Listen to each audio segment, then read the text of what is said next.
Saudara, sejak 2 bulan terakhir, kasus COVID-19 di Gorontalo terus mengalami peningkatan.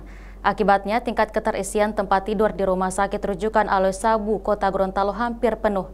Dari 160 tempat tidur yang disiapkan oleh rumah sakit, 105 diantaranya telah terisi pasien COVID-19. Tingginya kasus penyebaran COVID-19 di Gorontalo membuat keterisian tempat tidur di Rumah Sakit Rujukan terus mengalami peningkatan, seperti yang terjadi di Rumah Sakit Rujukan Alwe Sabu, Gorontalo. Dari 160 tempat tidur yang disiapkan oleh rumah sakit, 105 diantaranya telah terisi pasien COVID-19 atau sekitar 67%. Dari data yang dimiliki oleh rumah sakit, tingginya keterisian pasien COVID-19 terjadi sejak bulan Juni hingga bulan Juli 2021.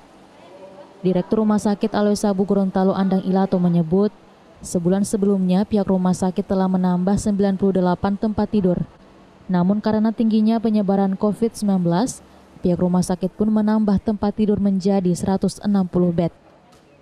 Hingga saat ini pasien COVID-19 yang menjalani perawatan sebagian besar adalah pasien yang memiliki riwayat sedang hingga riwayat berat. Andang berharap masyarakat yang mengalami gejala ringan atau tanpa gejala bisa menjalani perawatan di rumah sakit di masing-masing kabupaten dan kota atau menjalani karantina terpusat. Nah ini kalau dia dari waktu ke waktu dia naik, kasihan kan.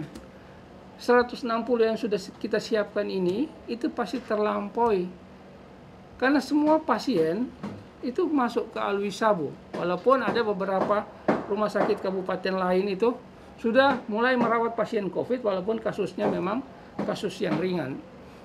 Yang sedang dan berat itu dirujuk ke Alwe Sabu. Jadi sebagian besar yang pasien sini apakah yang sedang atau yang berat, Pak? Yang sedang dan berat.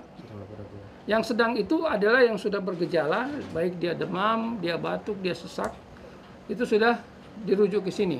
Ya, kita berharap rumah sakit kabupaten lain dan ada kota, misalnya Otanaha, itu merawat yang ringan. Dan yang tidak bergejala itu sebaiknya masuk ke isolasi terpusat atau isolasi mandiri dengan pemantauan yang ketat dari petugas-petugas kita di lapangan. Hingga saat ini penularan COVID-19 di Gorontalo masih terus terjadi. Dari data Dinas Kesehatan per tanggal 1 Agustus 2021, kasus COVID-19 di Gorontalo sebanyak 8.121, dirawat 1.071, meninggal 235 dan sembuh 6.815. Mamat Kaida, Kompas TV, Kota Gorontalo.